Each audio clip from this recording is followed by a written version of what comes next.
because at the end of this podcast, we have gathered enough IQ points to still not have a PhD. Yeah. But we'll have enough for an Occam's razor, we will.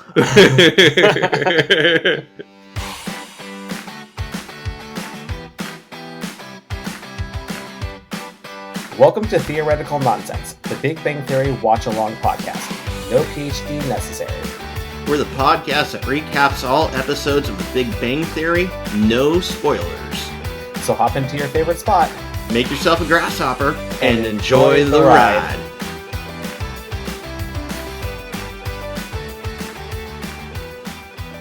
Hello there, Ryan. Hey, Rob, what's up? How you doing? I'm doing pretty well. I'm doing great because we just watched the Cooper-Hofstadter Polarization. And for any of our new listeners out there, we are Theoretical Nonsense. We are the podcast that recaps, reviews, and deep dives facts from the Big Bang Theory, which we call IQ points. And also, this is Ryan's first time watching, and I've seen the series multiple times. So we also keep a tally of how similar Ryan is to Sheldon. Yes, and I got a couple points going both way this episode, so I'll keep a tally on that through. But, yeah. Great, I look forward to hearing those. A couple of housekeeping things. I don't know if you checked, but I checked our email and our reviews. We have nothing new, so... I've been trying to keep an eye on it. But we're still looking out for them, so... keep them coming. Yeah. If you're enjoying the show, please give us a 5-star rating on Apple Podcasts. It really helps the podcast algorithm, so more people that enjoy the Big Bang Theory can find it as well. We also and our personal egos. Yeah, absolutely. So 5-star only. 4-star, cram it up your ass. Take that away from here.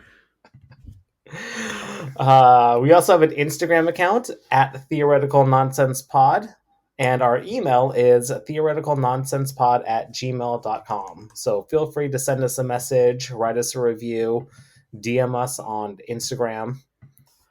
Do whatever you like. And also a fun little thing, we just got a new logo. We did, and it's amazing, guys. I hope you've noticed it. Hopefully you've clicked on it already, but it is amazing.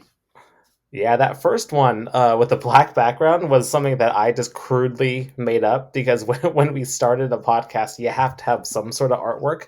Otherwise, it won't let you advance. So I was super proud of that black background one because I'm not an artist. But now that I actually looked at this new one, I'm like, oh my God, I should have just done this from the start. You know, I thought you did a pretty good job on it. I was not ashamed at all of that, especially since we needed something. I applaud you for that. This new one is, it looks official, though, and I'm really proud of it. I'm surprised. It's killer. I was pretty blown away. So a special thanks to John Kim. He's the one that designed our logo. Really appreciate it. You did an amazing job. Really fast turnaround. Really appreciate it. So you really did. Thank you very much.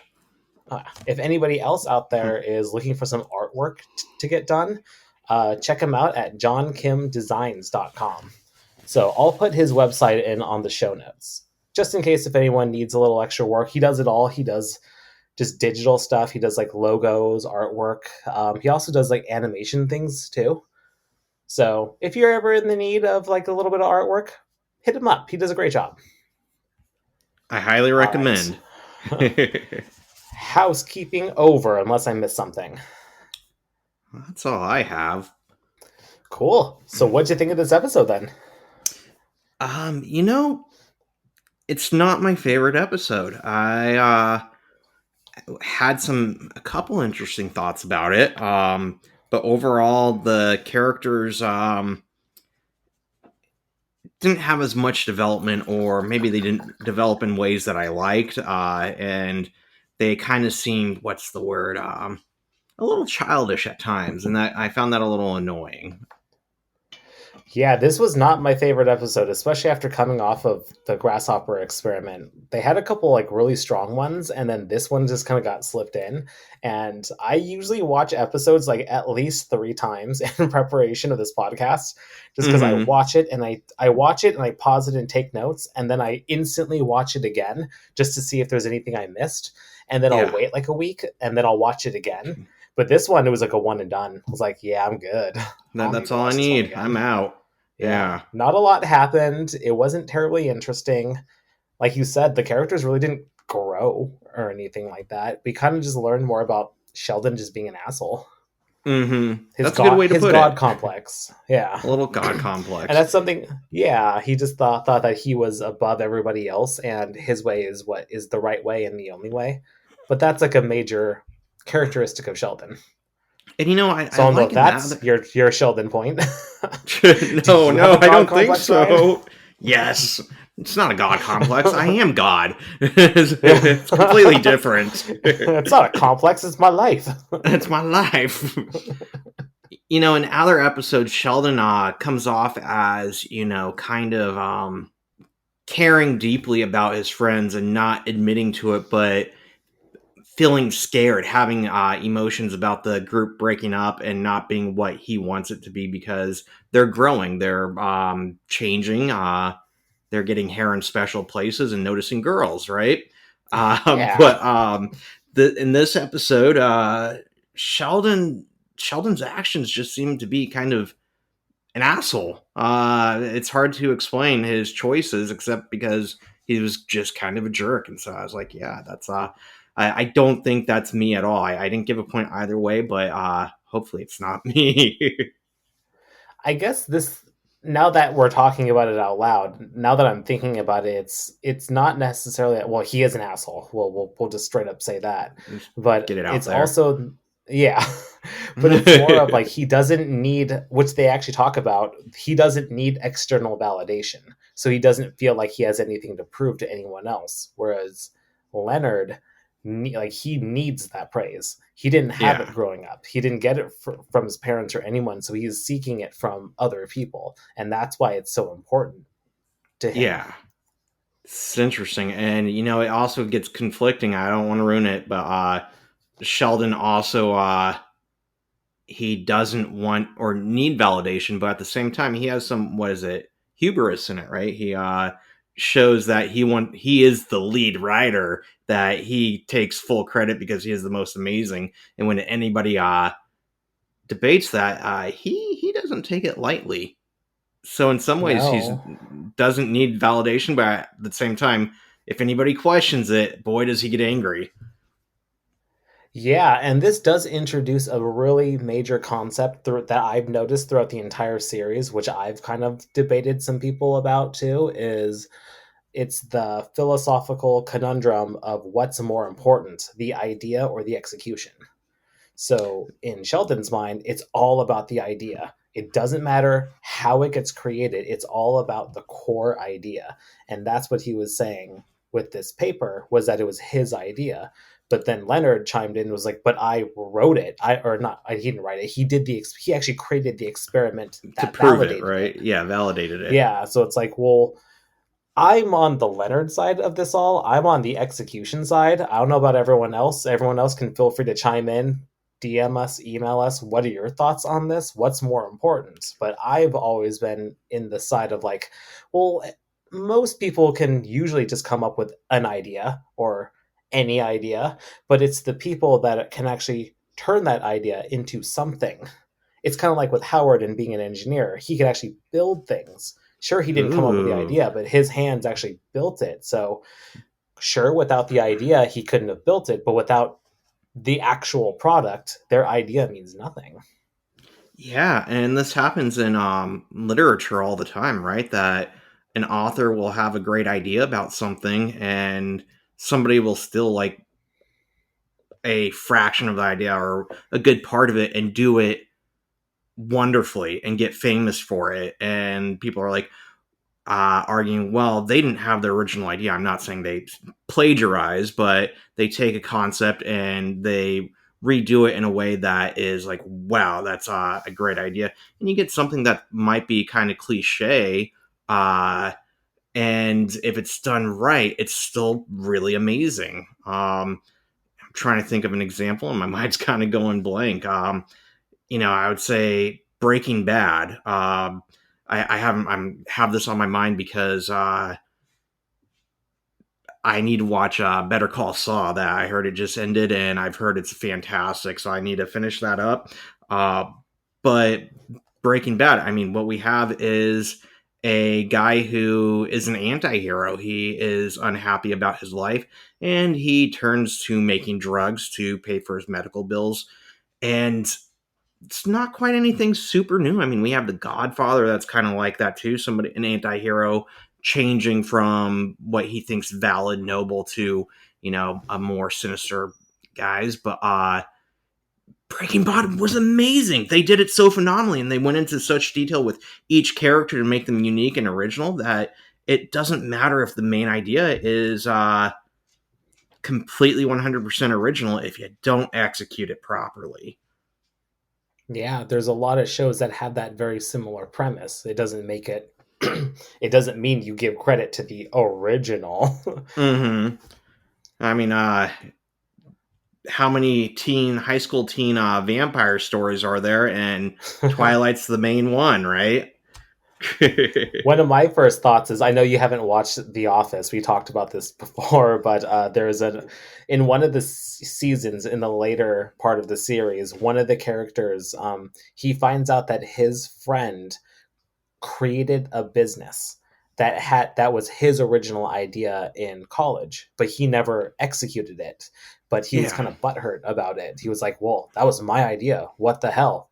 But then again, it's like, dude, you sat on your ass for like 15 years and didn't do anything. So it's like, yeah. I mean, yeah, it was your idea, but you didn't do anything. On the flip side, that reminds me of the How I Met Your Mother episode with Seth Green, where him and then who are they? That's right, Lily and Marshall. Yes, Lily and Marshall had mentioned that they wanted to start a hacky sack company. And that's right. Seth Green gets rich and famous from it, and he's like actually planning on cashing them out. He's like, I want you guys, you had the idea, it was great, thank you, here's money. But like, they're mean to him. He's like, never mind. Yeah, I'm good. But this is going to come up over and over again, especially with the Sheldon versus Howard kind of thing, because Howard doesn't have a PhD. He's just an engineer. He's like, he calls them like the Oompa Loompa of science in a future episode, where it's kind of just like, you're not the ideas person. You're just the you're just the builder. if this was StarCraft, you'd just be a probe. You'd be an SCV. That's all you are. But your army is nothing without the SCV. That's true. They're the starting unit, right? Well, anyways, let's dive into the episode. I'm sure we'll have a lot more to say. All right, good start. Good start. Great start. This is season 1, episode 9, the Cooper Hofstadter Polarization. This originally aired March 17th, 2008. And one thing that I noticed was that there was actually a huge break in between this and the last episode. So previously it was a Grasshopper experiment, and between airing, this was about 3 months. So they took like that long winter. I saw a couple things about that. I'm thinking, one, it was the winter break, mid-season stop. But I also heard that there was a writer's strike going on. Was that 2008? For some reason, I thought it was 2009. When I read, they planned on shooting this one like in November and ended up holding it off. So going from 2007 to 2008, they were having some issues and it got backlogged a little bit. I do kind of remember that. I remember it was like a really big deal. 2008. Oh, you're right. This must have been part of that. Yeah, so that explains the jump there. And also explains that there was no holiday episode, no Thanksgiving or Christmas. Oh, at least they got Halloween. Yeah, we got Halloween. That's what matters. Yes, facts. Well, this was written by Chuck Lorre, Bill Prady, and the teleplay by Lee Aronson, and it was directed by Joel Murray. Quick little summary of the episode. Leonard and Sheldon are invited to speak at a conference regarding their paper on supersolids. Sheldon rejects the invitation, whereas Leonard wants to speak. Trouble brews. Dun dun Our opening dun. scene. Opening scene, the guys are pinging information from country to country using an X10 setup. They shot a signal that went from Pasadena to San Francisco to Lisbon, Portugal, to Halifax, Nova Scotia, back to Pasadena to turn on a lamp. And then they do the exact same thing to turn on a stereo. Insert dramatic music from 2001: A Space Odyssey. I was gonna say that's famous music about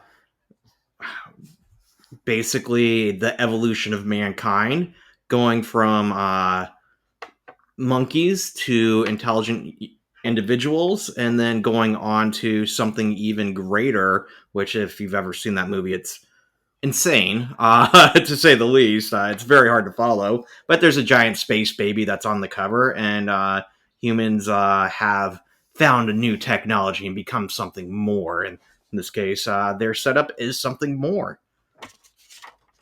Nice. Yeah, I know this movie, but I've actually never seen it. So I don't know if that's blasphemous to say, but I've heard it makes a lot more sense if you smoke a lot of pot right beforehand. All right. Done. But if Work's listening, I will not. I will not. Never. Never. I will never smoke pot, and I will never watch that movie. And with their setup, what they did was they enabled public access so other people can work their system. So then someone from Sichuan, China started playing with their lights. And why? Because they can. Because why not, right? If you can do it, why not?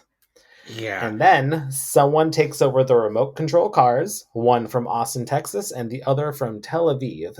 And they all have webcams. And they try to look up Penny's skirt. And of course, Howard is controlling the red Corvette. Of course he is. Howard. Well, this brings up my first IQ point. I did a little bit of research on X10s. Oh, I thought you were going to say something about skirts, but okay. It's actually going to be about red Corvettes. Red Corvettes. Did you do anything on X10s? I looked a little bit into it, and I didn't really know where to go, so I'll chime in after you, but I did a little bit. I was still kind of confused by some of the stuff, so. Yeah, this took a little bit it was a bit of a deep dive to fully understand what it was, because once I read the description, I was like, wait a minute, this is such in quote basic things like voice control and controlling everything universally through a single remote and everything. It's like, well, we have that now. What's the big deal? But then it clicked in that this is back in 2008, so it's a little bit bigger of a deal. Yeah, and once I said that they've been making these remotes for like 50 years, so they've been around, and 50 years ago was a lot more magical than what we have now. Oh yeah, oh my god, this would have been mind blowing. It's like, why didn't I have this in my house in the 90s growing up? Shit, this would have been amazing. But X10 is a protocol for communication among electronic devices used for home automation. It primarily uses power line wiring for signaling and controlling, where the signals involve brief radio frequency bursts representing digital information. This was developed to allow remote control of home devices and appliances. It was the first general-purpose domoic, also known as home automation, network technology, and remains the most widely available.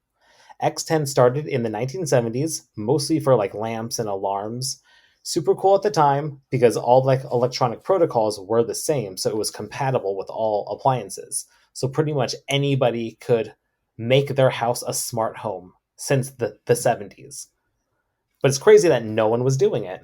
Yeah. So the most I could think of was fans becoming remote controlled was very similar. I'm like, that might be the first and foremost electrical unit that I was using something similar with. But if we could have used them with, lights, dishwashers, laundry units, why didn't we?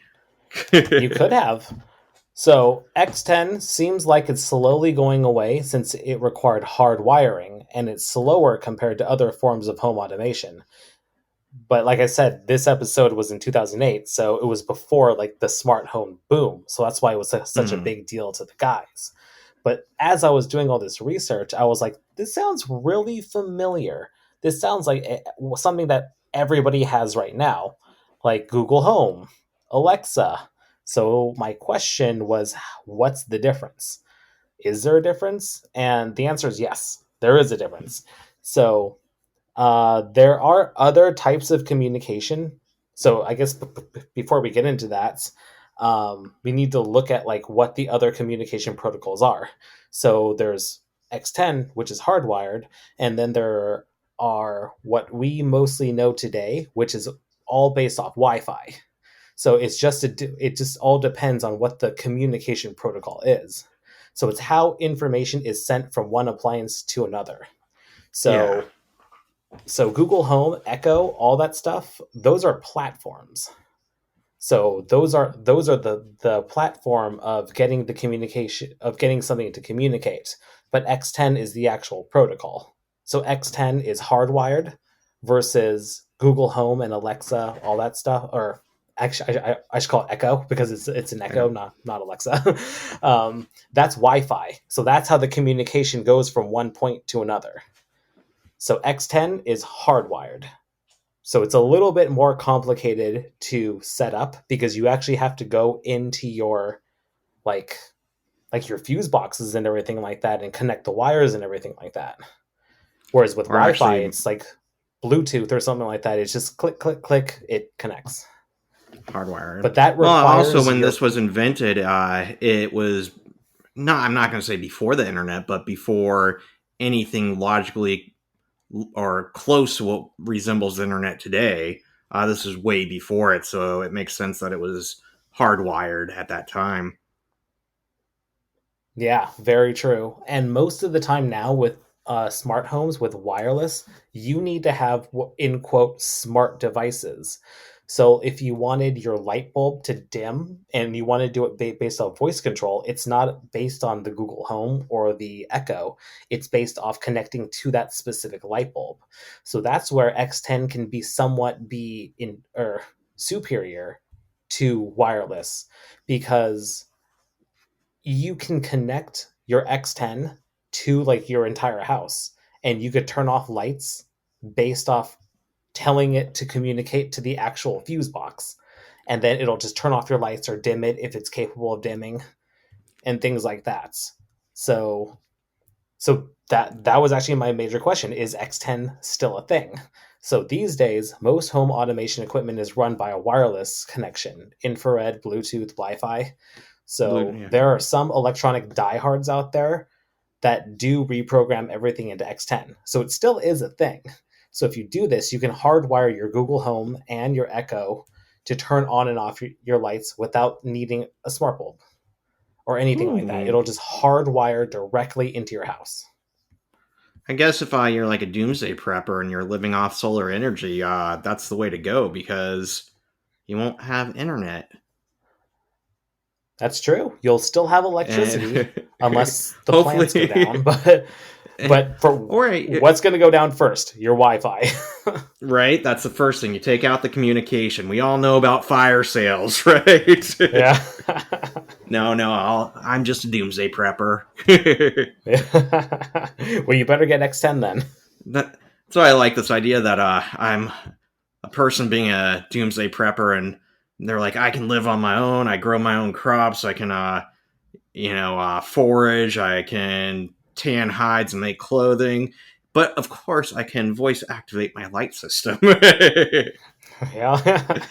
Priorities. Priorities. I already killed off my earthquake kit to have no canned food, but I can turn on the lights with my voice. As I'm starving to death, I can make sure those lights are off. And one final thing that I had was their setup was a more expensive build because as I looked into this, I noticed that there's a one-way versus a two-way X10, and since they made theirs public, that's classified as a two-way. So that's where communication can go to and from. So it just allows other people or connect from further away, or to have other people able to get onto your network. It's just more expensive. So Howard pulled out all the stops on his build. Probably takes more programming skills too, I would imagine. Yeah, to be able to log on. He's probably just trying to flex his skills. This reminds me as one time before, I guess I had a DSL modem, going with like 1.5 megabytes back in. Yeah, actually, it was probably around the same time this came out. So, I was in the middle of Nebraska, so it was a lot less internet signal. But I found out how to remote access for the first time my desktop from my laptop when I was away. And basically all I could do was turn on the webcam, and my ex-wife, my wife at the time, goes, why would you even care about doing that? But it's because I could. It's just the knowledge that I could turn it on at any time. Like, it's power. And it wasn't even great quality. I mean, those cameras weren't great in the computers at that time. And with the internet connection, it was terrible, but I could do it. So I can relate to the gang. You're also just a huge perv, too. I got to turn my camera on right now. It's like, hey, there's somebody in my house. Wait a minute. It's actually a security thing. Yeah. It was the very first nanny cam. You could have made millions. But there's somebody in my house, and they're making a porn. What the hell's going on? Wait a minute. Am I the one in the wrong, or are they? Who's the perv? What'd you find on X10s? About the same thing. That it's basically like, from what I could tell, mostly known for RF remote controls being hardwired into units and being able to manipulate those frequencies and RF or X10 units in different ways to automate and turn on and off appliances and control them. So you did a better job. Just FYI. Yeah. Oh, well, thank you. I was going to say, just FYI, if you hear a little staticky, it's actually a storm is starting to pass by. Oh, so no. Hopefully you don't hear that. I'm not hearing anything on my end, so. Okay, good. Yeah, it's been really crazy over here. We actually had some crazy lightning storm last night. Oh, wow. It was actually pretty awesome. Lightning storms. I love lightning storms. They're great. Scares the dog like crazy, but I like them. The dog should get used to it. All right. Well, next scene. The guys banter about what would happen to their bodies after they die. Raj says that he wants his brain in an android and to make it 8 feet tall. Howard agrees, but says he needs to stay Jewish because he promised his mom.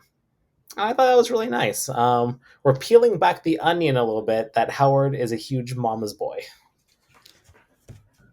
And then Leonard finds... Yeah. It's kind of obvious based off his behavior. I was kind of reminded of yeah. Oh, sorry.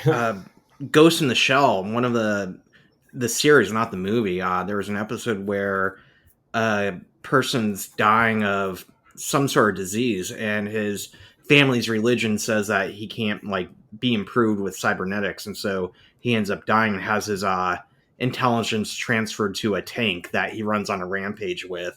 And it brought up some, that and this episode of him saying, I promised my mom. I don't know how I feel about that limiting yourself after death to who and what you're going to be because of the religious practice you promised your parents. Like you said, it's a mama's boy, but I don't know if that's healthy. If anything, Howard is not a healthy person mentally at all. Oh, that's fair. That's a good way to put it. I take back everything I just said. It's Howard. This reminds me of a great show. Did you ever watch Dollhouse? It I was very short lived. It was 2 seasons. It was Joss Whedon, saw a Eliza couple Dushku. episodes. I remember a little bit about it. That show is fantastic. But it's kind of like this: how you're transferring consciousness to a different body and everything like that. And these Yeah. people are in quote dolls. So like they kind of sell themselves to this company for X amount of years, and based off their service, once they're released, they get paid and everything like that. But consciousnesses are uploaded into them, and they could be different people. So it Oh, was pretty cool. It was really good. nice. I like theories like that. And it also goes to Futurama with the brains in the jars and but all really cool stories or ideas. Well, Leonard finds a discarded letter from the Institute for Experimental Physics. They want Leonard and Sheldon to present their paper on the properties of supersolids at the topical conference on the Bose-Einstein condensates. So next IQ point I take it, supersolids. I didn't know where to put this because I had two things here, and during the lecture that Leonard actually gives, I took more notes, so I have some here and some there, and we could just do Okay.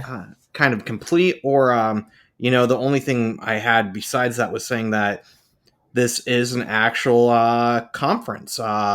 It's biennial, and it's open to all scientists wanting to share out or discuss the notion of super solids. And I found out that the 2021 was held in, oh man, I'm going to butcher this. I'm just going to say it was in Spain. And when I have a literary conference and they're like, oh, it's going to be in Portland or it's going to be in Pittsburgh, I'm like, why can't we have something epic like Spain or France I or know. You're in I want to see the the world.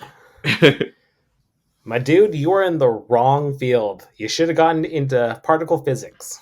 I really should have. They know how to live life, apparently. Literature. You big Literature. dummy. Seriously, I am ashamed. You know what? Let's do it all together. Just because it's a very complex thing, it'll be nice to just get it all out. So we'll save this for the conference then. How about that? Okay, save it for the conference and we'll come back. I like All that. right. So Sheldon says that so Leonard confronts Sheldon like, "Hey, why was this in the trash can?" And Sheldon gets a little snarky and everything. Sheldon says that it's possible that the trash can spontaneously formed around the letter, but most likely that it's Occam's razor would suggest that someone threw it out. So what is Occam's razor? Did you do that? Oh, I didn't. Oh, all right. This one's me then. This So, was you. what is Occam's razor? Also known as the law of economy or the law of parsimony. This is the principle used mostly in science, but can be transferred to daily life. This was brought to us by scholar William of Occam, and he lived between 1285 through 1347. So, this principle states that plurality should not be posited without necessity. This principle gives precedence to simplicity, that of two competing theories, the simpler explanation of an entity is to be preferred. So, in layman's terms, if there is an event that has two possibilities, the explanation that requires the least amount of assumptions is usually correct. The more you assume in a situation, the more unlikely an explanation. So I guess they use this in science a lot, where it's like the simplest explanation is probably it. Yeah. I knew what this was before, but I knew it very specifically from a Simpsons episode. Yeah, Occam's razor. Where, yeah, Lisa brings it up. And I believe this is what they're talking about. This is what I remember. For some reason, all the parents are getting very romantic in the neighborhood, and they're coming home from work and immediately going to bed for, well, as the viewer, we know it's for love-making shenanigans. And the kids are like, what's going on? And Lisa goes, it's like Occam's razor. The simplest answer is usually the most correct. And he goes, So you're saying they're reverse vampires and they have to get home before night or they'll die. Simplest explanation. Exactly. It's like, yeah. And that kind of stuck out. It's a good way to remember Occam's razor. Reverse vampires. Reverse vampires. Well, Sheldon has no interest in the speech, and Howard says that he loves the parties. Apparently, they throw great parties. Leonard gets growing more and more upset because he's wondering what other male has Sheldon thrown away in his honor. Perhaps a Nobel Prize? And Sheldon says, the day Leonard wins a Nobel Prize is the day he begins research on the drag coefficient of tassels on a flying carpet. He probably should have started that joke with a yo mama, according to Raj. So, doing the speech to Sheldon is optional. It's not required like eating or breathing. And Sheldon is the lead author and will not allow this speech to happen. So this is where we're really showing Sheldon's God complex, that he's the smartest person in the world, and he doesn't need validation from lesser beings. And this is where I gave a point to being like someone else, being not Sheldon. I can't stand selfishness. I am constantly going out of my way to do things with and for people that I don't necessarily like or want. If it means that they're going to be happy. If somebody wanted to do a lecture like that, even if I didn't want to, I would support them and probably go watch them, even though it's not the most enjoyable thing for me. And, so you're a good human being. I try to be. Unlike Sheldon. Unlike Sheldon. So 1 point for being a decent human being. You know, I'll give you 2. 2 points. 2 points. I'm going to do that, too, because Rob said 2 points. Boom. My God complex shining through. Because Rob gave me a 2nd point because he is God. Let the record show, everyone. I'm God. Okay, no. I'm just going to scratch that part out. I'm not. It's the Miller Lite talking. I'm sorry. It was the grasshopper. The grasshopper made me do it. Oh, speaking of grasshopper, I just left them. I just left all my stuff right here. Oh.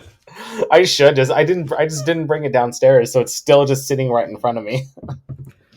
You know this, but for all those of you out there listening, I went camping over the weekend, and some of my friends have been listening, some haven't. And I hate them now, those are not listening, but they'll never know. But we, after the grasshopper experiment, I still have the grasshopper ingredients, and those who were listening came camping, and they go, why didn't you bring the grasshopper stuff, Ryan? And I'm like, opportunity. Because they're not listening, so fuck you guys. Yeah. Yeah. Well, you know what? You don't listen. You don't listen, you get nothing. It's my grasshopper stuff. But I did forget. I'm like, man, that would have been a great follow-up as to how grasshoppers survive in the wild. They don't. They get don't. Drunk. Yeah. Wait, so should we give anybody a shout out? Who's listening? Who's getting a shout out? We got Jacob Schroeder. All right, this one's for Jacob. Yeah. The man. Woohoo! Sound effect and a drink. Yeah. Occam's razor suggests you're awesome because you listen to the show. Baby. Cheers to Jacob.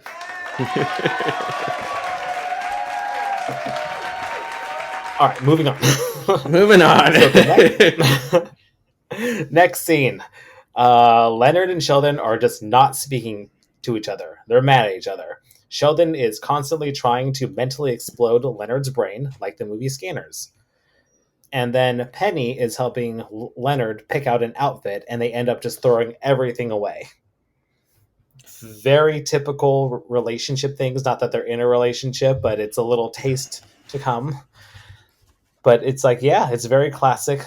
Girl knows style so much better than guy.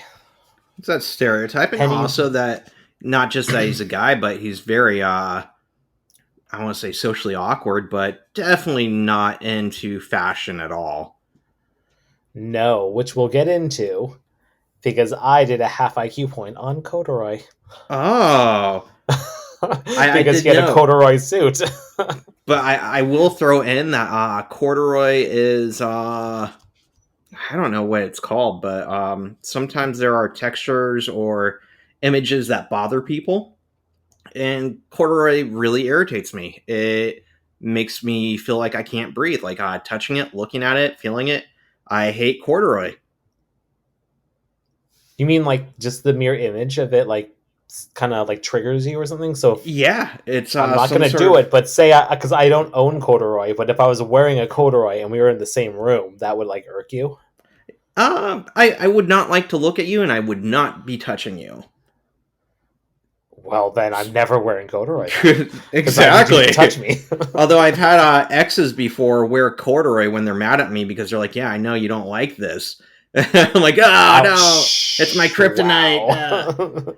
But I'm thinking it's like some people don't like little holes in things, right? Or I forget what it's called, but like honeycomb hives or flowers like sunflowers, like all the little seeds.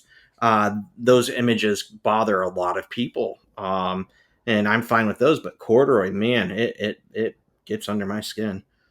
Ooh, do we have an IQ point within the IQ point? Is there like a name for that? Is there like, Oh, do you know anything about that? I'm gonna look it up really quickly, and we'll call it a half point. Perfect. Well, while you're looking up that, I will move forward with the summary. So while you're Okay. looking at that up, Penny, speaking of kryptonite, Penny found Leonard's bottle city of Candor, the capital city of Krypton, and Leonard starts changing in front of her.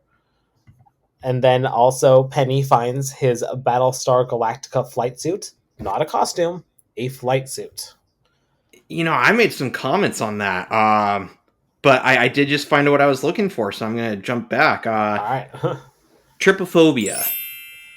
And according to Cleveland Clinic, trypophobia brings on feelings of disgust or fear when you see patterns with lots of holes. Sunflowers, honeycombs, sponges, and seedy fruits can cause this response. Trypophobia is a type of anxiety disorder.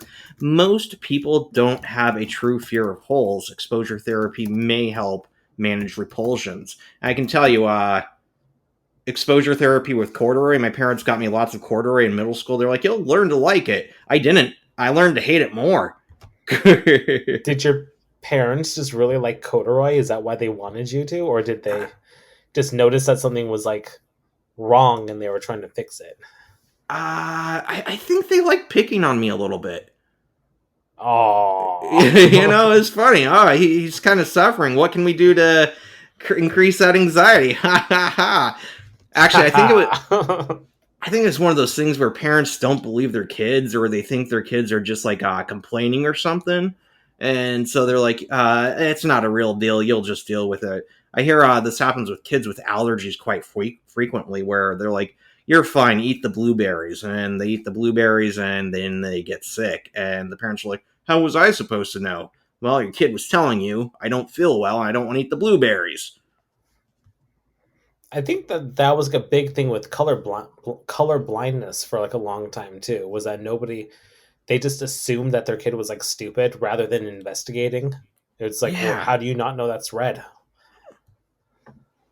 Or dyslexia as well, like learning disabilities. Well, you're just you're being you're easily bored, you're not motivated, you're not trying hard enough, and it's like, you know what, parents, maybe if you listen to your kids, they'll tell you what's going on. Yeah. Although I don't have kids, Yeah. so I don't know. I just know that I hate corduroy.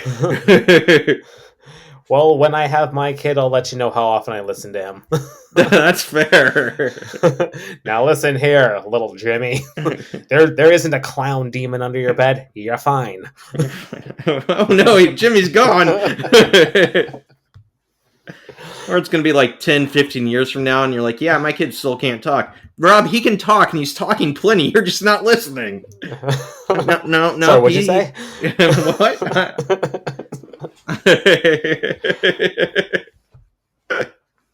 All right, well, let's talk corduroy. How about that? Corduroy. Yeah. So what is corduroy? I don't know how popular this is or if a lot of people know what corduroy is, but it was like I remember like growing up, it was like kind of a big thing. I remember like a lot of kids I had some corduroy pants. I didn't have a jacket or anything like that, but I remember a lot of people had corduroy. And then as years went by, corduroy became less popular and it just became like this weird symbol of like being nerdy or unfashionable. But corduroy is a textile with a distinct raised cord or Wales texture. Wales means ridges. Had to look that one up.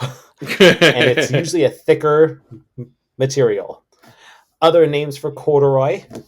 These names are so fucking cool. I don't know why you would call it corduroy when it has names like corded velveteen, elephant cord, pin cord, Manchester cloth, and cords. It's like, that's all better than corduroy. But we think elephant cord. That sounds intense. Yeah.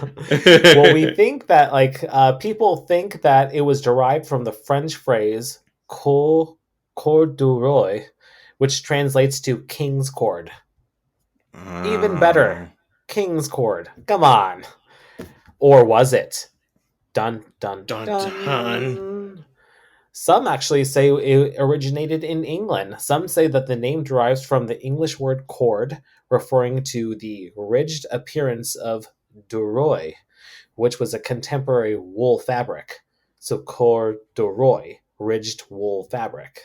Huh. And there's like kind of debate of like what it actually was. Is it a type of cotton? Well, I mean, back in the day, you can just make like is it wool? Like, is the name originated from wool or from cotton? It's just a thicker material, though. But I will say, we had some very unfashionable corduroy, even still now.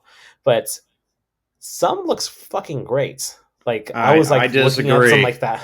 It's terrible. Hey, it's all some bad. of the suit, you know what? Some of it doesn't even like, you can't even tell it's like the ridge because like the patterns that they put on it or like the bright colors and everything like that.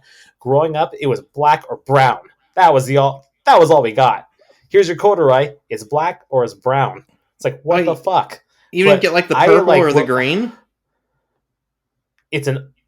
I'm sure it's an ugly purple. Okay, I've seen it. But it's that foresty muted green. Everything is like muted.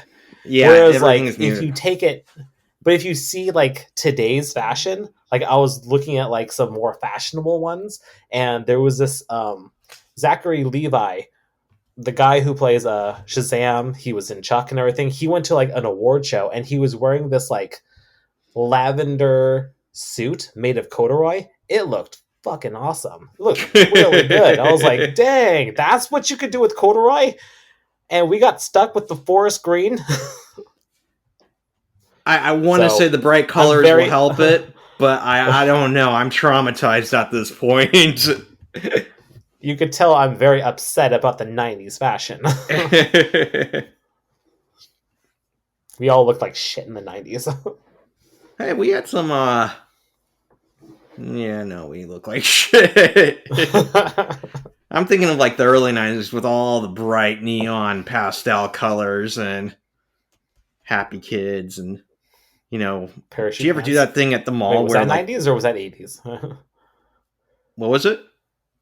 Parachute pants? I think that was the 90s. I think that was the 90s. We're obviously not very fashion forward, so we don't know these things. Did you ever do that thing at the mall where they put a shirt on like a spinner and it was kind of like tie-dye, but you like poured dyes on it and it would like make patterns? I've never done it, but I've seen it get done. Okay, you've seen it. Okay, because the other day I was wondering if I just imagined that completely or like dreamt it and Ryan. It was real. It was a real thing? It's as real. It was as real as the clown demon underneath my head. Actually, now that you mentioned, there are a bunch of clown demons hosting it. Crazy. They took my money. They put the shirt on there for me. And they also said I owed them my soul. That was weird. Yeah. Would you give it to them? Because it's not worth that much. I wanted the shirt. How else was I going to get the shirt? It's that like and candy. That's back to Simpsons when Bart sells his soul. He sold it. What did he sell it for? He sold it to Lisa, right? I thought he sold it to Milhouse, but I can't remember what for. Oh, that's right. It was Milhouse. Yeah. I just remember that after he sold it, Milhouse. Yeah. He couldn't walk through the automatic doors anymore. They didn't recognize him. I remember that. That's great. All right. Well, anything else on Corduroy? No, I think we're done with it. We've talked enough about Corduroy. We've Moving stretched on. the subject. Stretched. Except Corduroy isn't very stretchy. No. Now I'm done. Now we're done. All right, next scene. Penny runs into Sheldon at the mailbox. Sheldon got the new issue of Applied Particle Physics Quarterly, and I love this. Penny says, "Weird that yours came but mine didn't." Starting to see that little fun dynamic between Penny and Sheldon. You know, I was kind of confused because I like that joke too, but I was kind of confused because Sheldon has made jokes like that before. I believe they're maybe not exactly like that, but this one throws him off and he's very confused by it. And I'm like, that's kind of weird.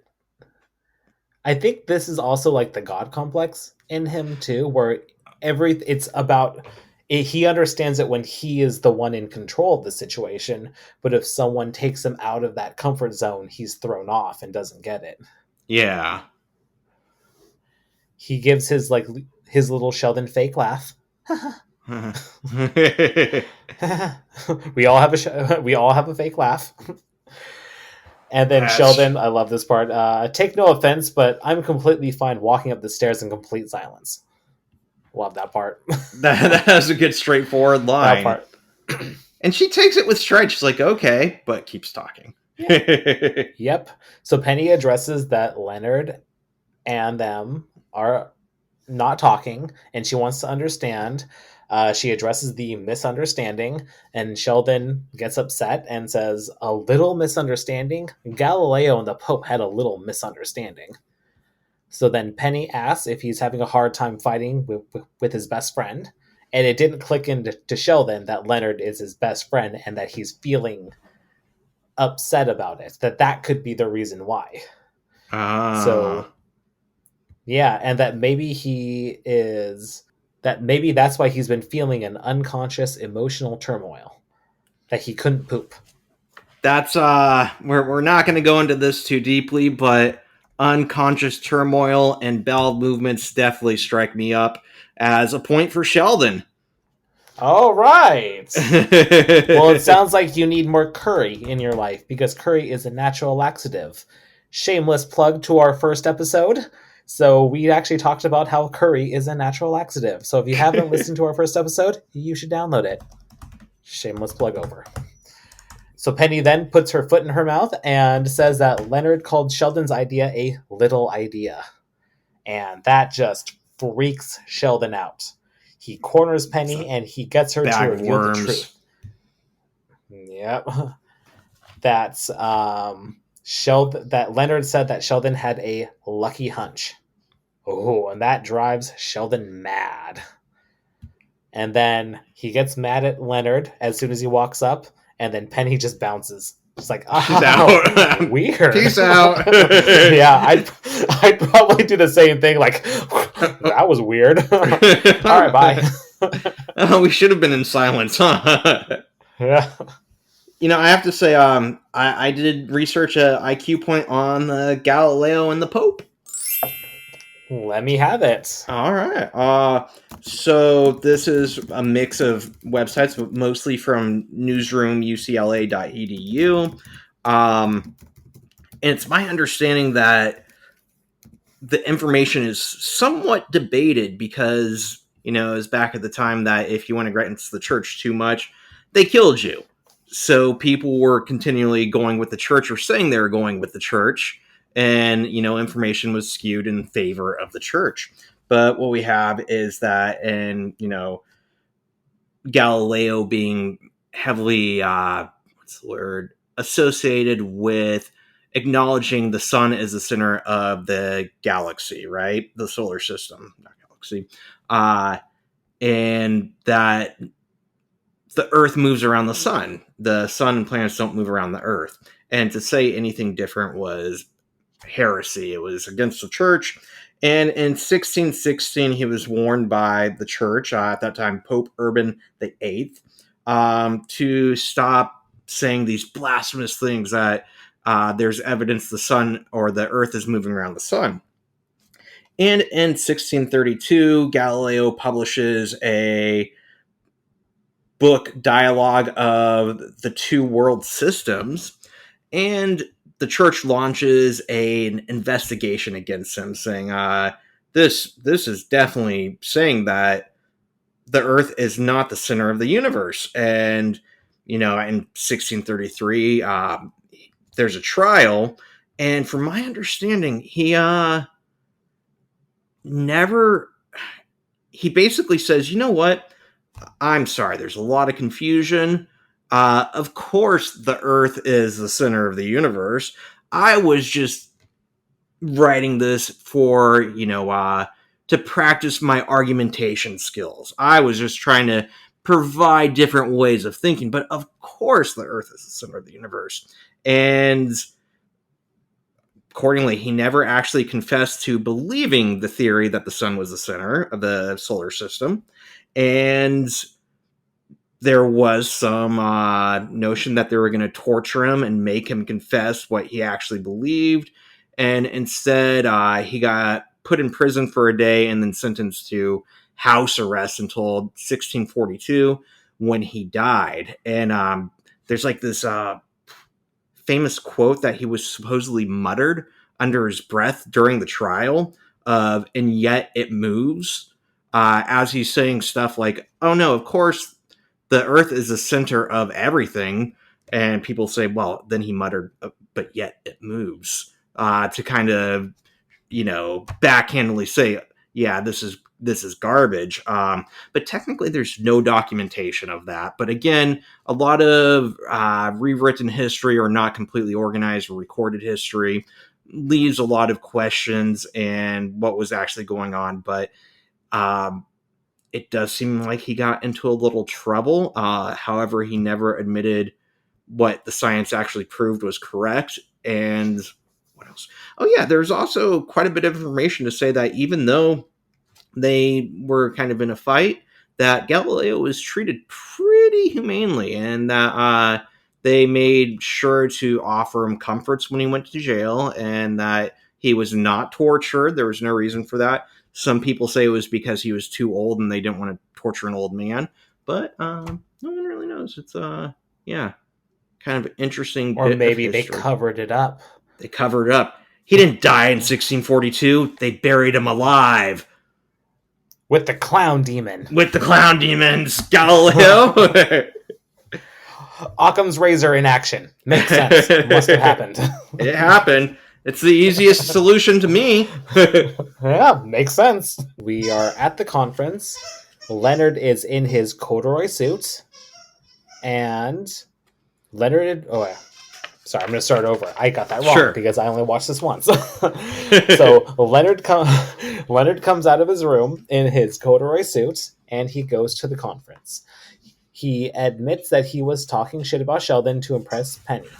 And how'd that work out? Well, Penny is his date, so worked out pretty well. Score for Leonard. Score. And Sheldon again tries to blow up his head telepathically. One of these days. That's kind of an awkward short scene, right? Yeah. It's just like him walking out, the head thing, and then he leaves. Yeah. And I wonder how he would actually feel if he did blow up his head. What if it actually worked, Sheldon? What if it worked? Well, as a god complex, he would probably try it on somebody else. Yeah. Get over here, Howard. Howard, come to me. So now Raj, don't get too far away. Oh, yeah. Don't wander too far, Raj. But then he will. But then he won't have anyone to share Chinese food with. Right? Oh, What would he do? So complicated. He would have regrets. That's what would happen. Yeah. Well, now they're at the conference, and Penny, acting as his girlfriend, fixes his suit to hide a stain. So there are 25 people in the room, and that is the science equivalent of Woodstock. Which I did a little bit of research on Woodstock. Did you? I didn't. I like that joke, but this is going to be interesting. Well, I was curious because people talk about Woodstock a lot. We all know what Woodstock is. It was the festival in the 1960s. It was like this known as like this really big love festival with music, a lot of hippies, a lot of drugs, a lot of sex and everything like that, but it's very iconic. So it got me wondering how many people actually did go to Woodstock and what is today's equivalent of Woodstock. So that was the research that I did. So, and I think it's important. Well, a show just came out on Netflix that I want to watch to see if I remember things correctly. But there was a second Woodstock held in the 90s that on like the second day fell into anarchy and fires and violence. And I remember watching MTV and having them post like wanted photos of people who started fires and hurt people. And yeah, I'm like, maybe I'm misremembering, but it seemed terrible. I was scared of concerts for a while, but the first Woodstock was much more peaceful and loving, like it was supposed to be, right? Yeah, it was actually a very more or less tame event. But how many people went? So when they went on to create the festival, it was supposed to last 3 days from August 15th to the 18th in 1969. And they were only expecting 80,000 people. But 400,000 people showed up. Jesus. So they were having a lot of issues like getting enough food, having enough water, having just enough space and everything. But for the most part, everybody was actually very, more or less, well behaved. There was just a lot of drugs, a lot of sex, a lot of singing. So it was definitely one of those things where it was actually a very happy event. And I heard about Woodstock too. I heard about the second Woodstock, but I didn't know any of that other stuff. Oh yeah, it was crazy. I was thinking like, how often does MTV get into posting wanted pictures, right? That usually they stick to music, and this was like, these are dangerous people, stay away from them. Like, whoa. Yeah. Do you think part of that was the music itself? That the music was more loving and gentle? I mean, who played back then? I imagine Grateful Dead, right? Yeah. Let's actually look it up. Who played at Woodstock? I looked at that, but I didn't document it. But I know that in the second Woodstock, it was heavier, more aggressive music. Maybe that just worked the masses up. Very possible. Have you ever been in a mosh pit? Once or twice.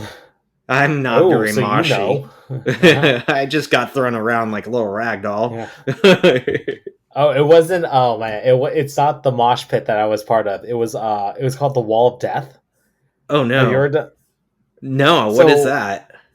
So what happens is, like, I don't know how they coordinate it. I don't know how everybody knows what to do. But I was at a concert. I think it was AFI, and what happened was we were on the dance floor, and then all of a sudden I noticed that my friend and I were the only ones on the dance floor. Everybody just like spread out. It's like half the people went to one side of the room, other people went to the other half went to the other side, and then they all just sprinted right towards us and everything because we were in the center. And then they just started like rocking out and throwing punches and everything like that. And I was like, holy shit, what's happening? This is so that's what I was part of. And if it was more rock music, I could definitely see things like that happening. All right, history.com. Oh, did you find it? Oh, I'm on BethelWoodCenter.org. But yeah, I've got a list too. So I'm seeing Richie Havens, Sweetwater, Bert Somner, Tim Harden, Ravi Shankar, Melanie, I know her, Arlo Guthrie, Joan Baez. Day 2 is where I think it looks like it was all at. Quill, Country Joe McDonald, Santana, John Sebastian, Keith Hartley Band, Incredible String Band, Canned Heat, Mountain, Grateful Dead, there we go. Creedence Clearwater Revival, Janis Joplin, Sly and the Family Stone, The Who, Jefferson Airplane, and Day 3, Joe Cocker, Country Joe and the Fish, 10 Years After, The Band, everybody likes The Band, Johnny Winter, Blood, Sweat, and Tears, Crosby, Stills, Nash and Young, the Paul Butterfield Blues Band, and then Sha Na Na, and ending with Jimi Hendrix. Nice. That'd be awesome. Right? Yeah, I could definitely see how the 90s music would definitely be a little bit more violent. Throw some punches! Yeah! Mosh pit! Mosh Wall pit. of death! Dude, I just want to smoke my pot and sit in peace. Yeah. When I listen to 2001 music, Space like, Odyssey. I just want to chill. Just wanna Me and chill. the clown demon just want to chill. Yeah. We got things to work out over here. Let us work them out in peace. Well, I looked into what are the biggest music festivals in the United States. Yeah. So it's a little like I found the top 3, and it's a little different, and they have more people in all of these compared to Woodstock. But I think it's not apples to apples, because Woodstock took place over 3 days. So it was a lot more condensed. Whereas most of these music festivals these days last 2 to 3 weeks. Jeez, I had no idea. I've never been to one. So well, number 3 of these are the biggest music festivals in the United States. So number 3, the New Orleans Jazz Festival. Didn't expect that one. I was supposed to go to that. And no way. right before we were supposed to go to it, COVID started. Shit. Yeah. I was so excited for that, and I'm very angry. But yeah, that they have cool bands there, and the vibe, from what I hear, I didn't get to go, would have been awesome. It sounds like jazz, like that's super chill, super cool. Unless it's like that kind of like, I'm sure it's all types of jazz and everything. Well, I don't think it's just jazz. I think they call it the Jazz Festival, but it's like rock. I think what's her name? I think the big thing was the female singer from Fleetwood Mac, Stevie Nicks. Yeah, Stevie Nicks, I believe, was supposed to be there when I went. That would have been cool. That would have been super cool. That sucks, man. Yeah. Well, New Orleans Jazz Festival lasts 2 weeks, and in that course of 2 weeks, 475,000 people are expected to attend. Number 2, Coachella, a 2-week festival, and 750,000 people are expected to attend. And number 1, really know anything about Coachella. I hear the name, but yeah, it's. I've been invited. Like, I have some friends that go like almost every year, and it's kind of like just pop stuff. It seems like. Yeah. That's what. Yeah, it's got a little bit of a stigma for that, right? Being kind of pop, or yeah, I'd say pop, popular, just kind of mainstream. But I don't know. I'm not cool enough. I'm just a Sheldon. Well, number 1, Summerfest, 3-week festival, 760,000 people. So where's those that are the at? top 3. I didn't look at where these were. I probably should have done a little bit more research on this, but I was more interested in the scale of the festivals as compared Yeah. to Woodstock, because Leonard was like, "Oh my god, 25 people? It's the science equivalent of Woodstock." And you So only that's did kind of one what I was watch more through, concerned about. so I can't expect too much. Yeah, I wasn't gonna watch this one again. Is Burning Man considered it's a festival, but is it considered a music festival? Because I figured that would be on the list. I guess it didn't invite as many people as these other ones. Or that could be. Maybe or maybe I it's did just just look at considered the its own top thing. three. Yeah. Maybe there's Maybe. specific rules for being a music festival. Well, Occam's razor would suggest so. Yeah. Take that, Occam's razor. I mean, Yeah, yeah, Burning I Man. guess. Well, Leonard is kind of panicking because speaking in front of an audience, no matter how many people, it's a little nerve wracking. I get nervous speaking in front of 5 people sometimes. So the suggestion is open with a joke and you'll be fine. Joke. And then Penny, after the joke is said, Penny says, "I should have brought my own car."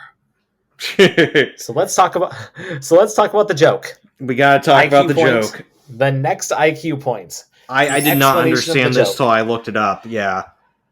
Yeah, I didn't get it either because we don't have PhDs and We don't? we don't have a background in science.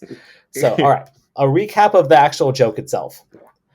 So, a farmer has some chickens who don't lay any eggs. The farmer calls a physicist to help.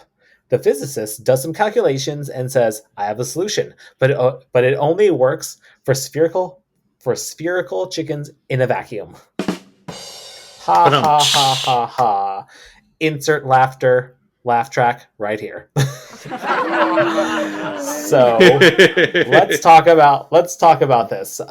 So apparently, when you learn physics for the first time or as a beginner, to make things easier and clear, objects are usually spheres or squares in a vacuum because it makes problems easier to calculate. So as a result, the physicist in the joke says his solution only works for spherical chickens in a vacuum, making it an inapplicable solution. But funny because it's truly the way you learn physics. So it's kind of like counting or anything like that when you're in grammar school, where it's like, okay, let's count by fives because it's a little easier to calculate. So how can we make the numbers more uniform to make it easier? And that's kind of what this joke is about.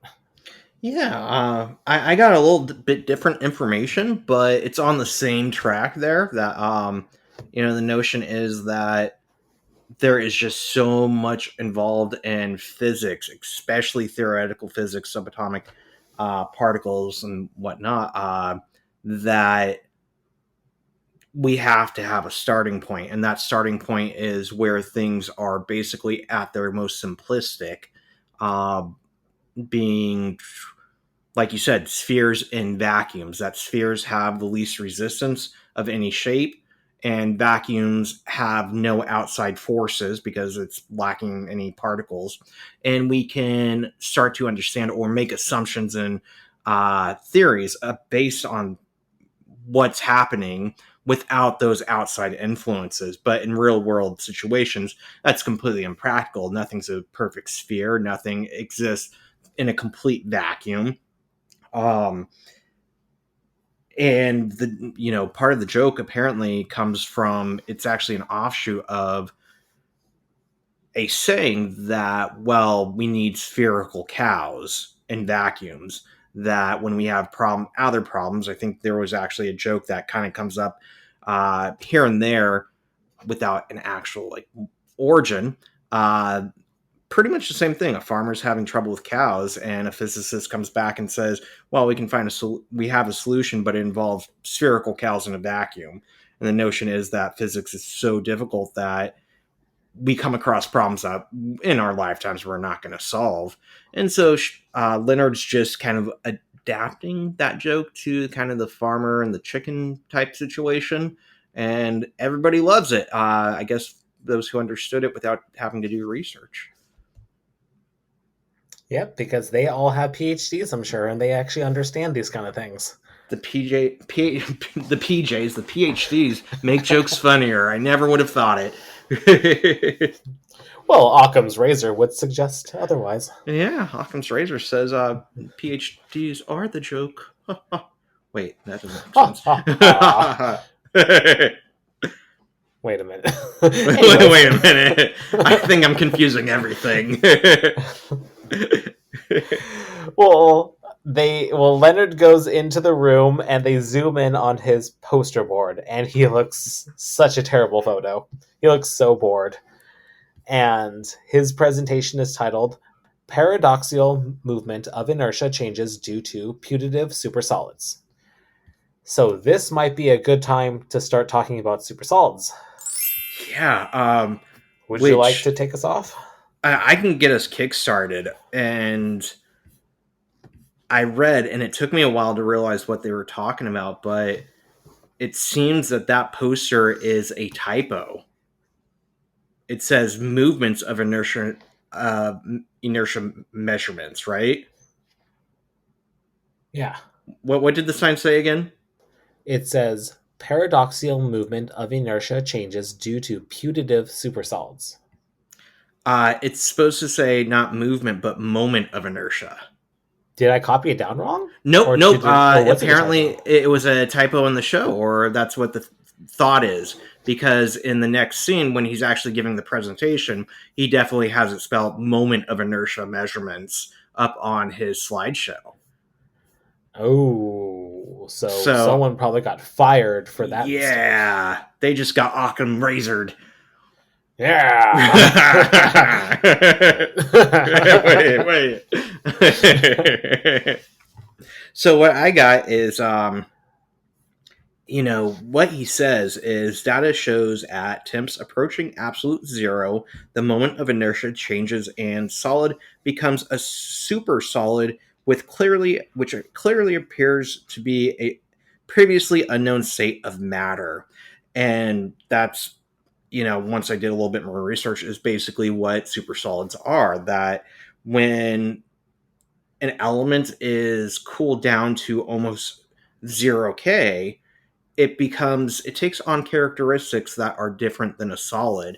And it's compared kind of like to, supersolids are considered the fifth state of matter. And we have solids, we have liquids, we have gases. Then we have the fourth state, which is plasma, which from my understanding is basically supercharged gases that are behaving differently than gas, yet very volatile, and electrons are like flowing.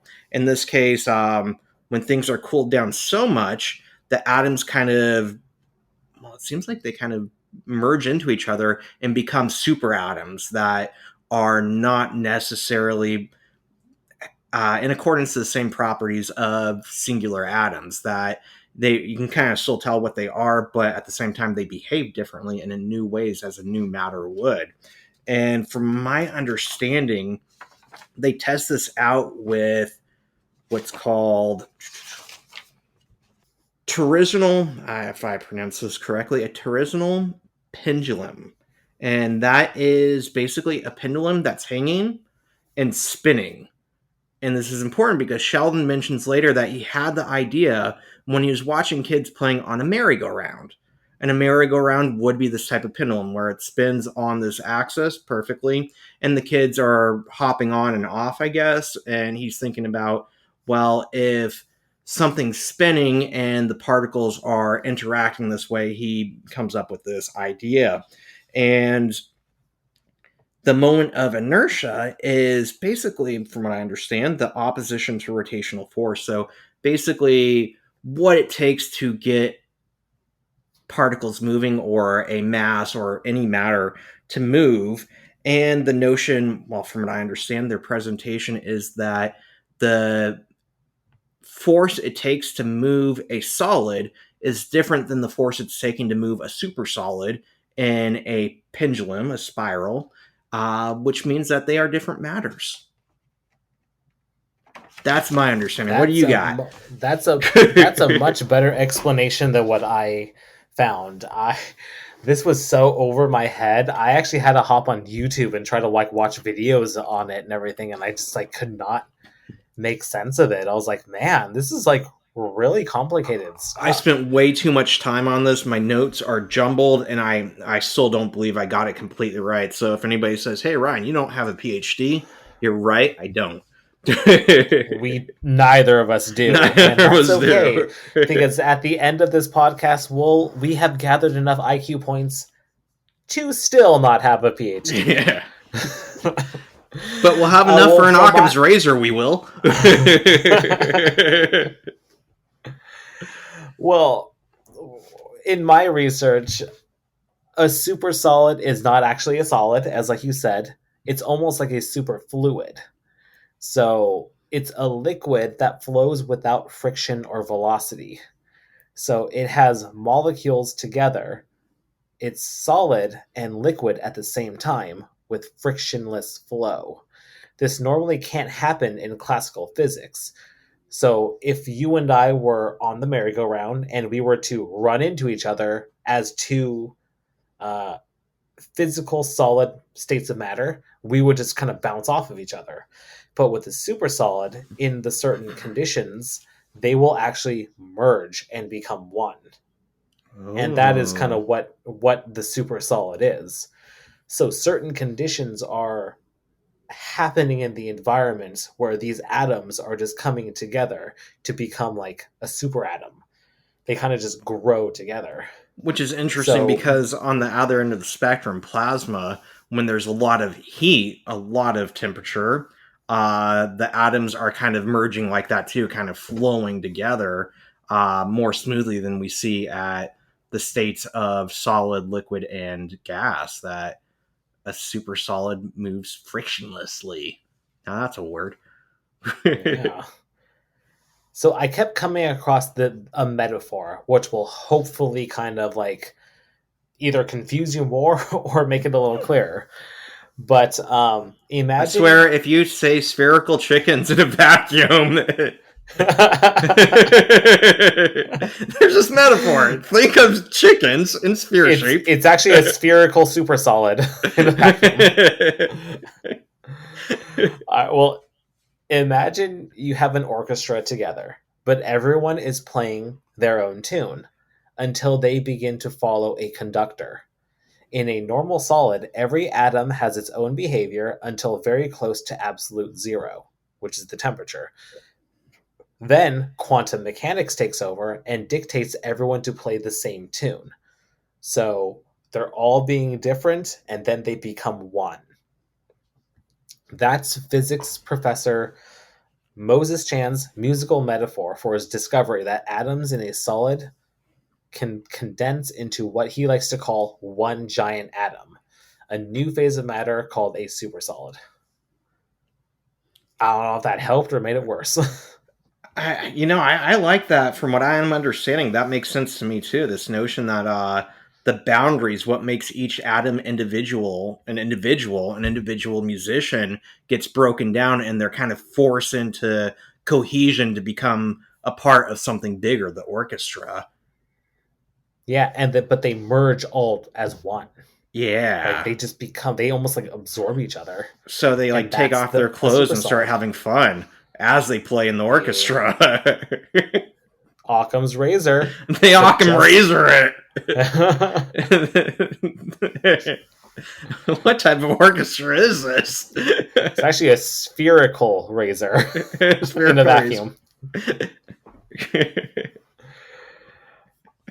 All right. Anything else on super solids? That's all I've got. I think we've covered it. All right. Well, now we get to the end of Leonard's speech, and Sheldon is in the crowd, and he starts heckling him. And then he stands up, removes his cape, and he calls himself the lead author. And the crowd goes silent. Leonard skips over how Sheldon had the idea. And like you said, Sheldon had the idea, watching a merry-go-round, kids, blah, blah, blah. And Sheldon's arrogance knows no bounds. and he says that he would have figured out gravity without the apple. So apparently he's better than Newton. Mm-hmm. And then Sheldon goes on to the extreme God complex, proclaiming that he doesn't need validation from lesser minds. No offense. And Leonard is actually very self-aware of himself, and that he says that he never got the validation from his parents, and that's why he seeks it from others. I respected that comment. Yeah, it's very self-aware. A lot of people don't really know that about themselves. And he's willing to admit it. He confesses it. Like, yeah. And it might be... My parents gave me validation, and I still crave more. My parents gave me corduroy. They were trying to help you. You did a great job, Ryan. Here's some more corduroy. Well, Ryan, this one's forest green, and this one's puke brown. Puke brown. Like your face, Ryan. What? So yeah, I like validation too, which reminds me, give us a 5-star review, please. Please, we really need it.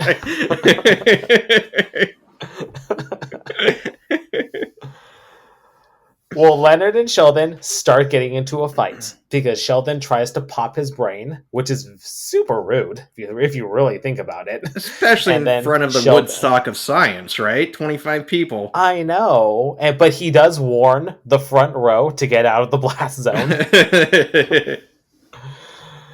So it gets they get into a fight. Penny's like, "What the fuck?" And according to Howard, this happens a lot more often than you think. I love that line too. I think that was my favorite or second favorite because, like you said, Leonard being self-aware was a high point, but saying this happens a lot more than you'd think makes me wonder what the hell's also going on there. I mean, apparently the parties are crazy and wild, and Howard really likes them, so scientists can get down. Well, I said in 2021 it was in Spain. Who knows what they're doing over there? They're living life. Definitely in a different area code.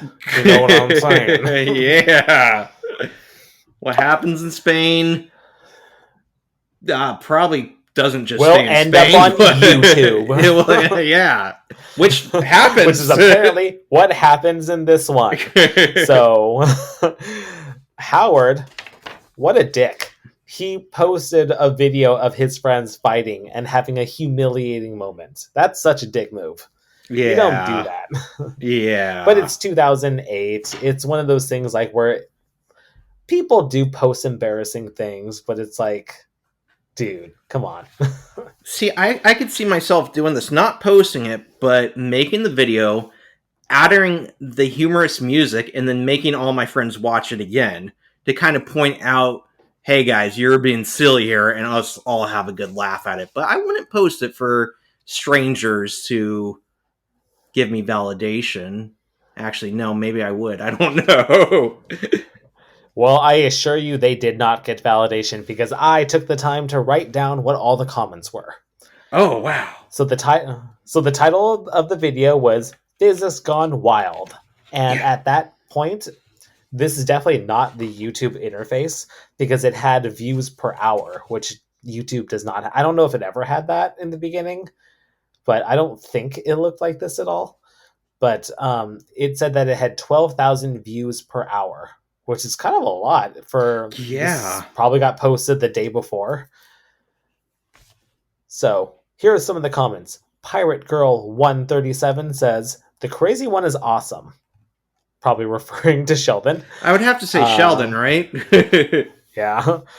25, Video Guy 25 says, "Take it outside." Chris Buddy 239 said, "Way to go." Rock'em Sock'em 38 said, "Left, right, left, go, go." Buck Daddy 48 said, "Nerd alert." And then Leonard was trying to give Sheldon a Vulcan neck pinch. And then Penny pops in and confronts Howard about his Facebook post. It said, "Me and my girlfriend." And then Penny tries to blow up Howard's head. He kind of deserves it. Anything he deserves it there. Oh yeah. Anything else to add before I get to the ending? No, I think that's what I got.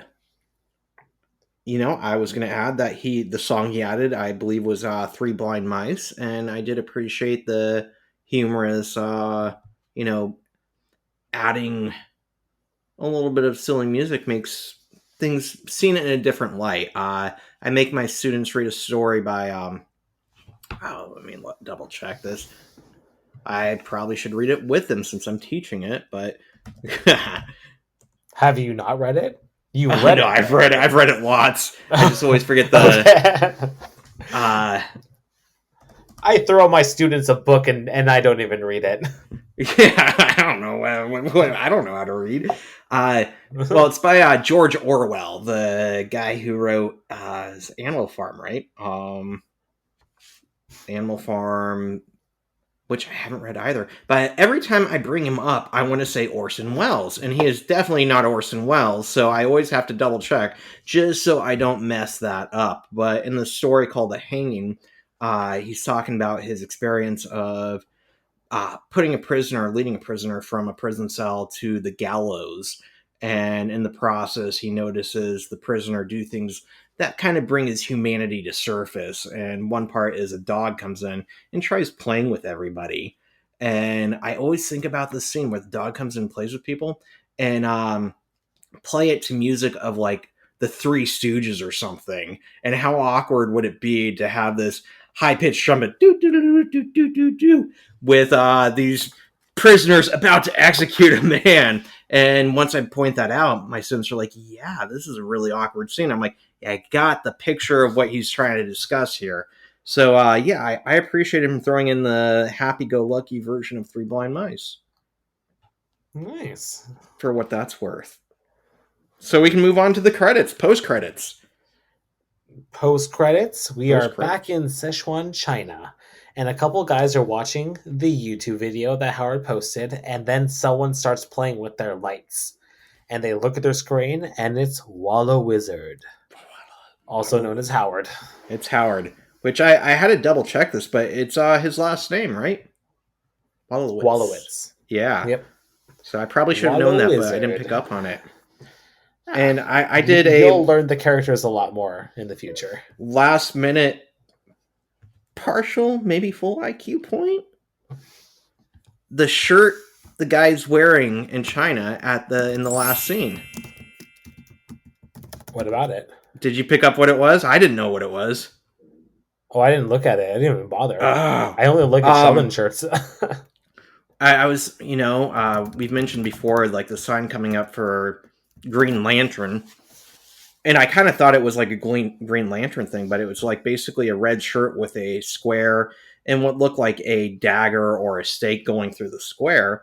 And apparently that symbol, well, maybe I should just say that it comes from a show, ABC show from 81 to 83 called The Greatest American Hero, starring William Catt and Ralph Hinckley, which apparently when Reagan was almost assassinated, the assassin, his last name was Hinckley. So for the show, they changed the name to Henley for a little bit and then back to Hinckley or something. So he's technically had two last names, depending when you're watching it. But the sign, the symbol, is apparently looks kind of like the Chinese symbol called, if I'm sorry I mispronounced this, Zhong, Zhong, which means center or middle. And as far as I could tell, this is kind of a superhero show in the early 80s that a guy's given a suit with that symbol and he gets some superpowers and goes off to solve like regular day issues like people fixing a baseball game. And it was mostly humorous too. It wasn't very serious.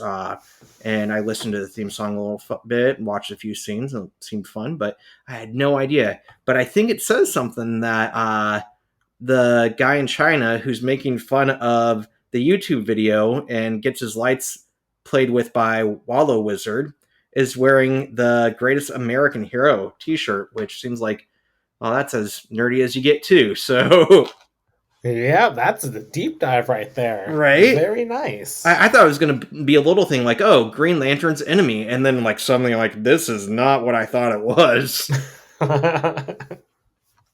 You found a juicy little nugget right there. That's actually the website that gave me all the information. Juicy little No, not really. But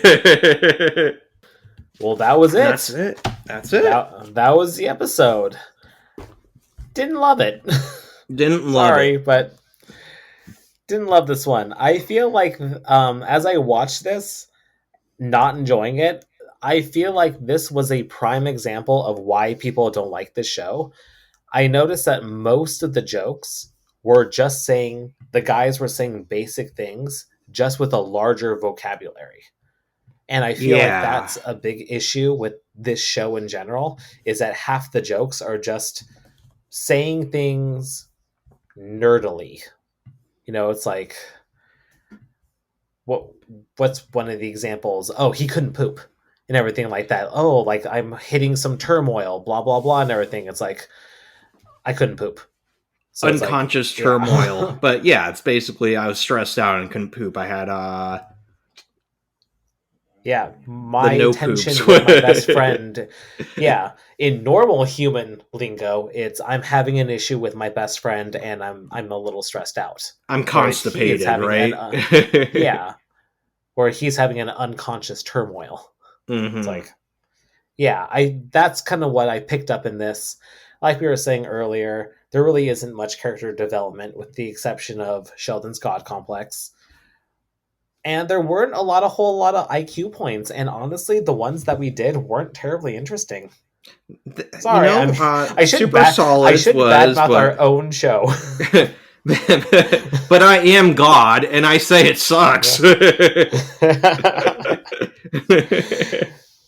It was just what I feel like I enjoy more of the comic book stuff where we get to deep dive like the nerd stuff and everything like that.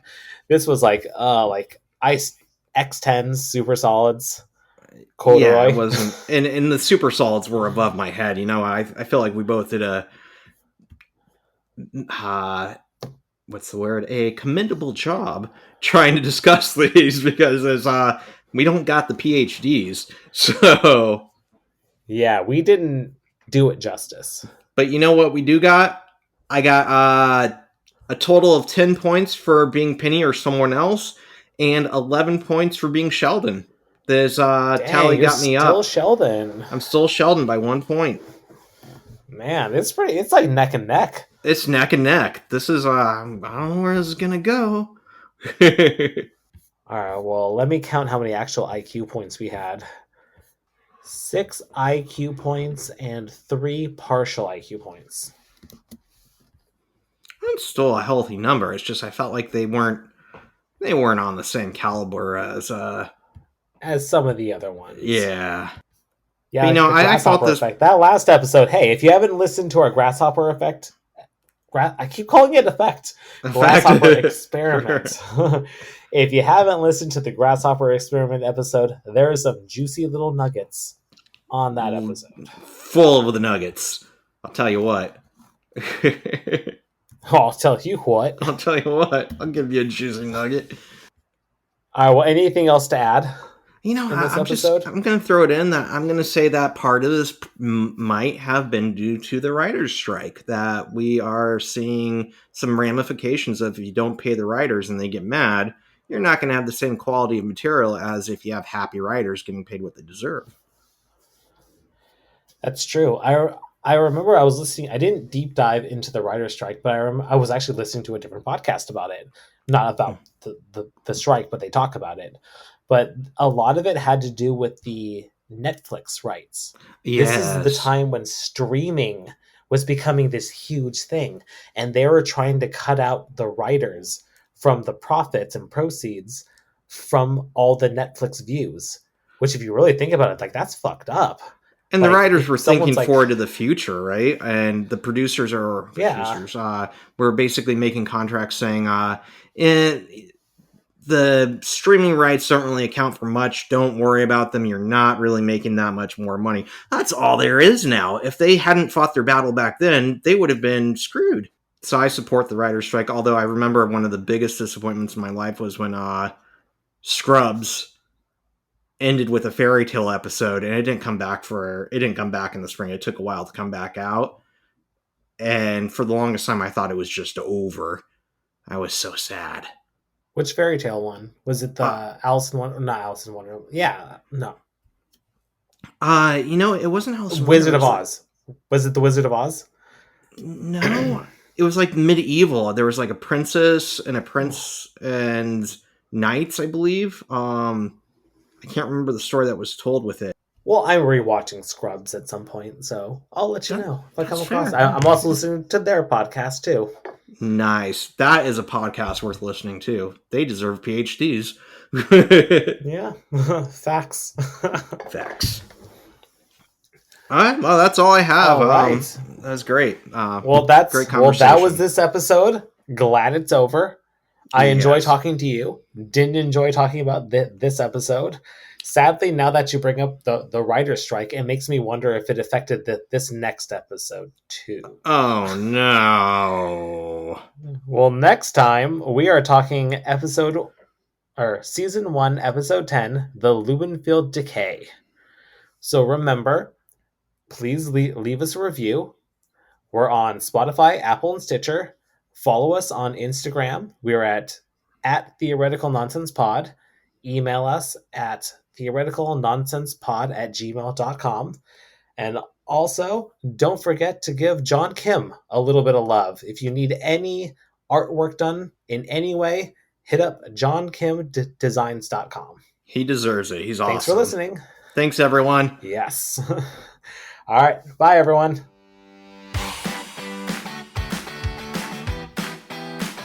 This was Theoretical Nonsense, the Big Bang Theory watch along. No PhD necessary. Our intro and outro music is by Alex Grohl. Thanks for listening. They just got Occam razored. Yeah.